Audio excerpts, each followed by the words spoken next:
नमस्कार दोस्तों। आज आपके सामने टॉकम सदारियन की बुक और के आगे की कड़ी के साथ आपके साथ उपस्थित हूँ। आइए दोस्तों, इसको हम बड़े ध्यान से सुनते हैं। दूसरा अध्याय, संपर्क के एक तंत्र के रूप में आभा। आभा मंडल में ज्यामितीय संरचनाएं होती हैं। प्रकाश की रेखाएं और उग्र रंगों की रेखाएं एक केंद्र से दूसरे केंद्र तक, एक तल से दूसरे तल तक फैली हुई कई ज्यामितीय संरचनाएं बनाती हैं। यदि ये संरचनाएं सामंजस्यपूर्ण हैं और त्रिकोण या वृत्त के रूप में दिखाई देती है तो हम कहते हैं कि मानव आत्मा उन्नत और रेडियोधर्मी है। ज्यामितीय संरचनाएं तेज प्रवाह तत्व केंद्रों से शुरू होती है, फिर वे सूक्ष्म और मानसिक केंद्रों की ओर बढ़ते हैं। इसके बाद ज्यामितीय रेखाएं खुद को 40 में केंद्रित करती है। कोई भी ऊर्जा की धाराओं को वापस बहता हुआ देख सकता है और केंद्रों से आगे की ओर, प्यालों से केंद्रों तक।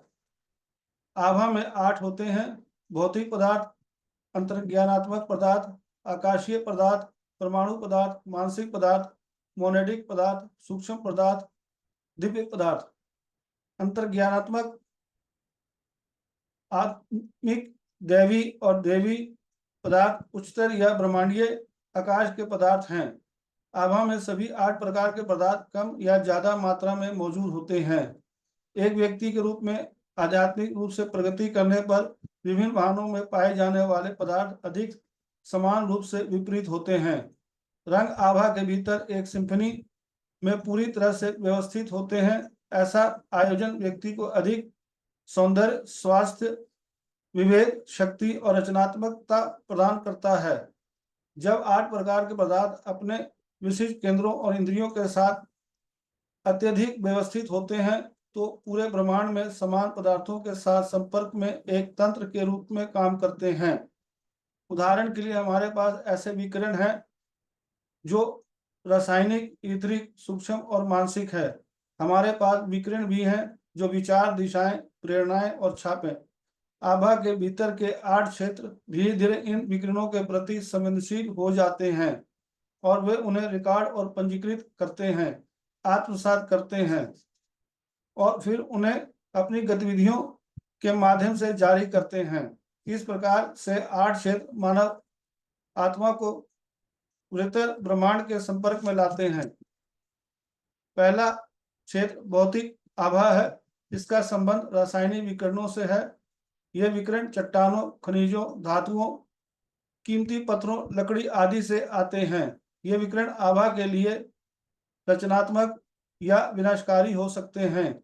ज्यादातर मामलों में एक स्वस्थ शारीरिक आभा अपने ग्रहण को संतुलित करती है और उन विकिरणों को दूर कर देती है जो इसकी प्रकृति के लिए फायदेमंद नहीं है। भौतिक विकिरण त्वचा और बालों के माध्यम से ग्रहण किए जाते हैं। भौतिक आभा उनमें से कुछ को अवशोषित कर लेती है, उनके पोषण के लिए आत्मसात कर लेती है और फिर बाकी को अस्वीकार कर देता है। यदि भौतिक आभा स्वस्थ नहीं है तो सघन दुनिया से विकिरण भौतिक शरीर में प्रवेश कर सकते हैं और ग्रंथियों, रक्त प्रवाह, लसिका और तंत्रिका तंत्र में गड़बड़ी पैदा कर सकते हैं। यदि शरीर आभा स्वस्थ है तो विकिरणों पर स्वचालित नियंत्रित रखता है और किसी भी खतरनाक को प्रवेश की अनुमति नहीं देता है। कुछ व्यायामों और रसायनों के माध्यम से भौतिक आभा को मजबूत करके परमाणु विकिरण को अस्वीकार करना ही संभव है। उदाहरण के लिए हम देखते हैं कि रेडियो धार्मिकता वालों स्थानों के करीब काम करने वाला हर व्यक्ति एक जैसी प्रतिक्रिया नहीं करता है। कुछ लोग अत्यधिक प्रभावित कुछ लंबे समय तक संदूषण यानी मैलापन का विरोध करते हैं। प्रतिरोध हमारी शारीरिक आभा के स्वास्थ्य का परिणाम है। दूसरा क्षेत्र तेज प्रवाह तत्व यानी ईथरिक आभा। ईथरिक विकिरणों को पंजीकृत करती है और हमें ग्रह के ईथर क्षेत्र के संपर्क में लाती है।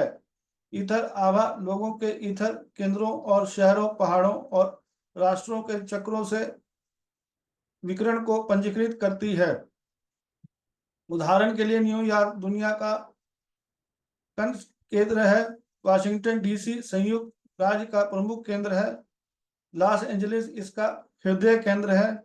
शहरों, पहाड़ों और बड़े जल निकायों को अपने केंद्र होते हैं, जो हमारे स्थिर द्वारा पंजीकृत होते हैं। यह न केवल विकिरणों के रूप में बल्कि चेतना और अस्तित्व की अवस्थाओं के रूप में पंजीकृत हैं। यदि ईथर शरीर वास्तव में स्वस्थ है तो यह दुनिया भर में पाए जाने वाले चक्रों की स्थिति को दर्ज करने में सक्षम है। यह जानना महत्वपूर्ण है कि ईथर क्षेत्र में इन चक्रों की स्थिति आने वाली विश्व स्थितियों की को दर्शाता है। उदाहरण के लिए आप अपने हृदय चक्र से उन सभी ऊर्जाओं को महसूस कर सकते हैं जो ग्रह पर परिवर्तन लाएगी। आप आने वाली घटनाओं की हृदय गति को महसूस कर सकते हैं। अपने मुख्य केंद्र के साथ आप उन योजनाओं को पंजीकृत कर सकते हैं जो है लोगों के मन में बन रहा है। अपने सौर जाल चक्र के साथ आप दुनिया में भावनात्मक स्थितियों को पंजीकृत कर सकते हैं। एक विकसित ईथर आभा के साथ आप राष्ट्रों और शहरों के चक्रों में चल रही चीजों को महसूस कर सकते हैं। आप जहां भी हो, अपनी ईथर आभा के माध्यम से आप प्रमुख या छोटे चक्रों के संपर्क में हैं। यदि आपकी आकाशीय आभा स्वस्थ है तो यह आने वाली और बाहर जाने वाली ऊर्जाओं को संतुलित करती है। यदि वह संतुलित नहीं है तो आने वाली ऊर्जाएं स्थिर शरीर में भ्रम, अशांति और अस्वस्थ स्थिति पैदा करती है, जो समय आने पर आपके भौतिक शरीर पर प्रतिबिंबित होती है। ईथरिक विकिरण न केवल चक्रों के माध्यम से आदान प्रदान करते हैं बल्कि स्पर्श और शारीरिक संपर्क के माध्यम से भी, जैसे हाथ मिलाना, चुंबन या संभोग। हाथ, होंठ और जनन अंग सक्रिय ईथर से घिरे हुए हैं। इन केंद्रों के माध्यम से ईथर आभाएं आमतौर पर अच्छे या बुरे के लिए एक दूसरे के भीतर विलीन हो जाती हैं। तीसरा क्षेत्र भावनात्मक आभा है। भावनात्मक आभा के केंद्र और इंद्रियां भी हैं। इसका संपूर्ण आभा मंडल पर बहुत शक्तिशाली प्रभाव पड़ता है। कोई भी हिंसक भावना पूरे आभा मंडल में अपना रंग फैला सकती है और कभी कभी भावनात्मक आभा की तरंगें आभा मंडल के अन्य ऊर्जा सभी रंगों और गतियों के लंबे समय तक ढलती हुई देखी जा सकती है। निसंदेह यह संपूर्ण आभा मंडल की संरचना को अलग अलग मात्रा में नुकसान पहुंचाता है। सूक्ष्म आभा लोगों की भावनाओं को अवशोषित या पंजीकृत करता है। चरम मामलों में यह इतना अधिक अवशोषित कर लेता है कि व्यक्ति को खुद पर नियंत्रण रखने में कठिनाई होती है। भावनात्मक आभा सूक्ष्म तल में रहने वाली संस्थाओं से आने वाले सूक्ष्म विकिरणों को पंजीकृत कर सकती है। जो लोग मर जाते हैं उनमें अभी भी भावनाएं होती हैं, और यदि कोई व्यक्ति किसी भी तरह से इन केंद्रों से जुड़ा होता है तो वह उनकी भावनाओं को प्राप्त करता है। इनमें से अधिकांश रिसेप्शन अचेतन है, लेकिन फिर भी वे हमारे जीवन को भारी रूप से प्रभावित करते हैं। हमें खुशी और खुशी से अवसाद की ओर ले जाते हैं। जड़ता और उदासी यदि कोई ऐसे लोगों से जुड़ा है जो मर चुके हैं, जैसे कि पिता, माता, बच्चा, पति, पत्नी या प्रेमी, तो यह विशेष रूप से उनकी भावनाओं का आत्मसात करता है और अपने दैनिक जीवन को विभिन्न बदलते मूड को महसूस कर सकता है। कई बच्चे जो मर चुके हैं वे लगातार अपनी माताओं को सूक्ष्म संदेश भेजते हैं और उनकी माताएं लगातार इन संदेशों को प्राप्त करती हैं और उनमें रहती हैं। ऐसी सूक्ष्म भावनाएं दुनिया के दायरे में घनी होती हैं, खासकर युद्ध के समय जब हजारों लोग बेहद भावनात्मक स्थिति में मर जाते हैं। हम अपनी सूक्ष्म आभा के माध्यम से भावनात्मक बादलों के उत्सर्जन को भी अवशोषित करते हैं। ये भावनात्मक बादल बड़ी भीड़ के विशाल भावनात्मक विस्फोटों से बनते हैं। अच्छे और बुरे बादल होते हैं। कुछ पर खुशी, खुशी, आकांक्षा और परमानंद का आरोप लगाया जाता है, जबकि अन्य पर आरोप लगाया जाता है घृणा, प्रतिशोध और भय के साथ। लोग आमतौर पर ऐसे बादल संरचनाओं से संपर्क करते हैं। यदि भावनात्मक बादल खुशी खुशी और परमानंद से भर जाता है तो यह दुनिया के लिए आशीर्वाद का स्रोत बन जाता है। कभी कभी काले बादलों में जमा हुआ प्रदूषण हमारे स्वास्थ्य और खुशी के लिए भौतिक प्रदूषण से भी अधिक महंगा होता है। ऐसे बादल पूरे विश्व में विशेष प्रकार के अम्ल और अन्य विनाशकारी अवशेषण ले जाते हैं, जिसमें हर जगह जीवन अस्त व्यस्त और नष्ट हो जाता है। भावनात्मक बादल कभी कभी इतने घने होते हैं कोई भी उन्हें छू सकता है।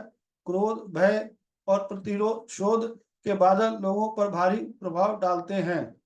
वे बादलों से घिरी निराशा को महसूस करते हैं। उनके जीवन में तेजी आने वाली है।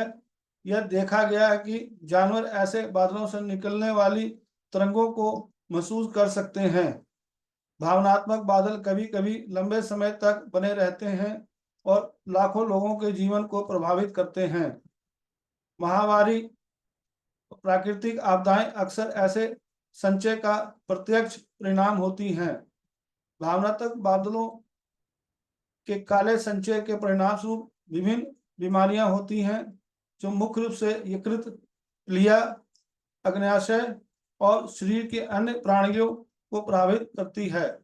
यदि सूक्ष्म आभा अत्यधिक संवेदनशील है तो यह कॉस्मिक एस्ट्रल प्लेन के संपर्क में आ सकती है। ऐसे संपर्क व्यक्ति के लिए बहुत विनाशकारी हो सकता है यदि उसे इसकी अपना आत्मा की शक्ति द्वारा संरक्षित नहीं किया जाता है। इसके अलावा कुछ काले जादूगर जो अपराध या बुराई के अवतार हैं, कॉस्मिक एस्ट्रल प्लेन पर पाई जाने वाली अघोरी शक्तियों के संपर्क में आ जाते हैं और अन्य शक्तियों और पृथ्वी के बीच एक चैनल बन जाते हैं। ऐसे लोग बदला, युद्ध, विनाश और व्यापक नैतिक पतन लाते हैं।